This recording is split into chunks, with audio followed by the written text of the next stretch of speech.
Elizabeth Clark. I am the CEO of Dream Agility. We are a startup, and as you quite rightly said, we won the Women in Tech Startup Award this year, which is a national award, so we're very, very proud of that. And one of the things I have to do as a result of that, I've got to go out and be an ambassador for women and see what's going on out there and do my bit, so hence here I am today.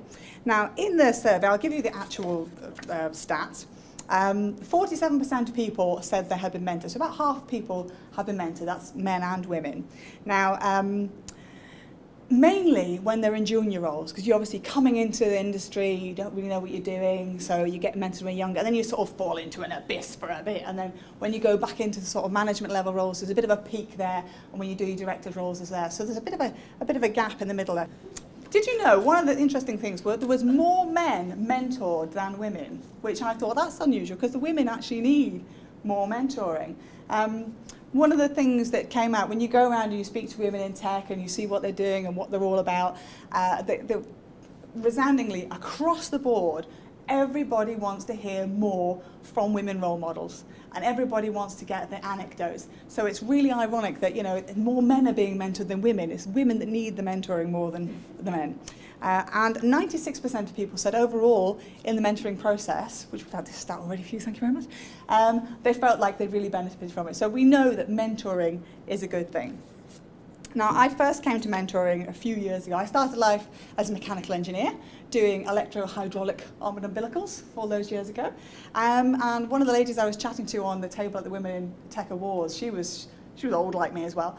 And I said, you know, all this thing about sexual harassment, you just expected it in the workplace. There wasn't a day went by when I wasn't getting touched up, groped or insulted in some way, shape or form. And it just came with the territory. And people now are quite horrified by that. But I just kind of accepted it and I kind of moved away from that. I went into the HR side of things to make a difference there.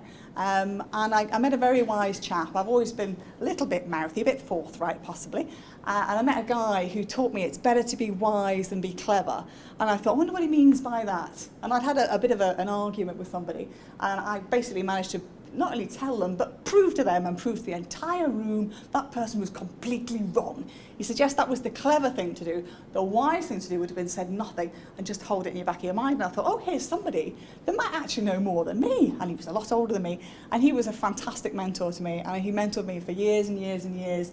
And he's made me a much more normal, stable person as a result. So you shouldn't smile like that, it's true. I can highly recommend mentoring. And one of the things I set out to do was I wanted to see more women in the workplace. And I wanted them not to think that sexual harassment was a normal, everyday part of things. And that, you know, work was a great place for women and men. So I set up a mentored professional development scheme, which was quite a lot of work because what we were trying to do was attract women in and then give them charter status at the end of it. And mentoring doesn't have to be a big sort of heavy, full-on thing, but if you're going for chartership status, it is a bit heavier work, but it was great. What makes a good mentor? You need to look at what are the skills that somebody brings to this.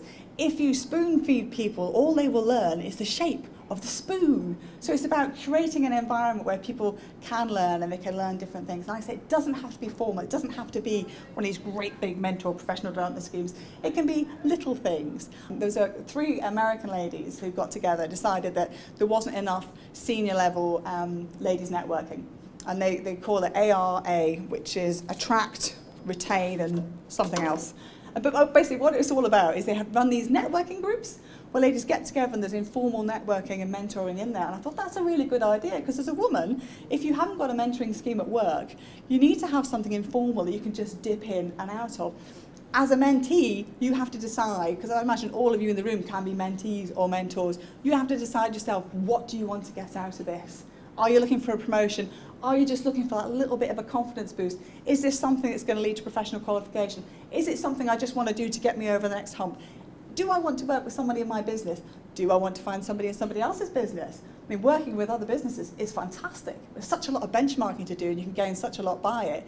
And if you put the case at work and get them to pass it all off, you've got a nice synergy going on with other businesses there. In conclusion, it's a really good thing to do mentoring. So I'd like for you, to think about being a mentor and think about being a mentee and go away and see which networks you can connect into.